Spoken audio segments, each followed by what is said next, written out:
Kung may asawa ka na, huwag kang makikipagkaibigan sa pwede kang ma-in-love. Saan ba naman nagsisimula ang lahat ng pangangaliwa? Sa pakikipagkaibigan, sa pakikipag-usap, sa pakikipagbulahan. Hanggang hindi mo na namalayan, nagiging close na kayo. Nagiging close na kayo. Hindi na lang kayo friends. Close friends na kayo. Alam mo naman siguro kung ano ang meaning ng close friend.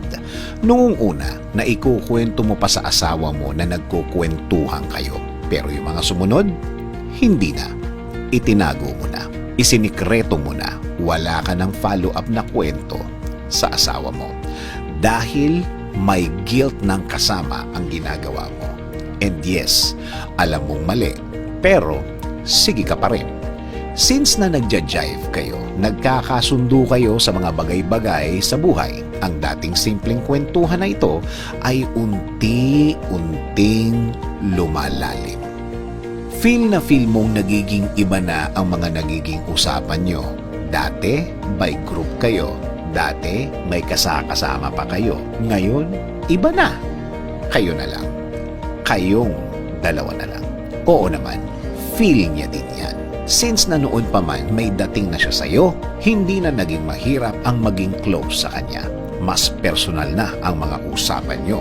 Iba na ang tono, hindi na lang kayo magkaibigan. Naglalandi ka, lumalandi siya. Naglalandian na kayo.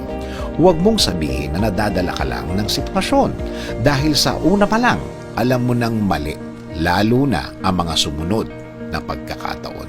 Mga sumunod na pag-uusap at mga sumunod na lakad nyo. Hanggang maramdaman mo na lumubog ka na in love ka na. Oo naman, you felt good. Pero tinago mo, tinatago mo. Hanggang ang mga susunod mong gagawin, magsisinungaling ka na. Ngayon, yung itinatago mo, magsasuffer na ang lahat. Ang mga dapat mong gawin, hindi mo na magawa. Kasi itinatakas mo na lang ang mga pagkakataong magkasama kayo. Sabi mo, hanggang hindi alam ng asawa mo, hindi siya masasaktan. Mali ka. Maling-mali ka. Ngayong ginagawa mo yan, sinasaktan mo na siya.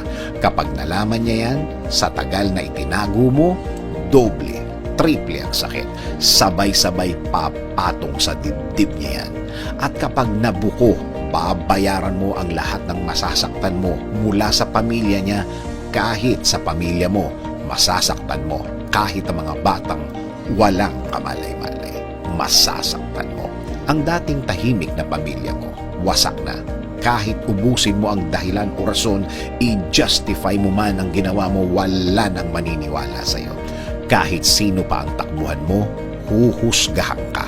Lalo na ang mga taong nakakakilala sa'yo, nakakakilala sa inyo. Oo naman, kilala nila kayo. Kilala ka nila. Alam na alam nilang sinungaling ka. Naghahanap ka lang ng simpatsya. Pero kahit anong daldal mo, kahit anong gawin mo, iba pa rin ang tingin nila sa taong nagloko. Iba pa rin ang tingin nila sa taong nangaliwa, pumatol sa iba, mga taong unfaithful.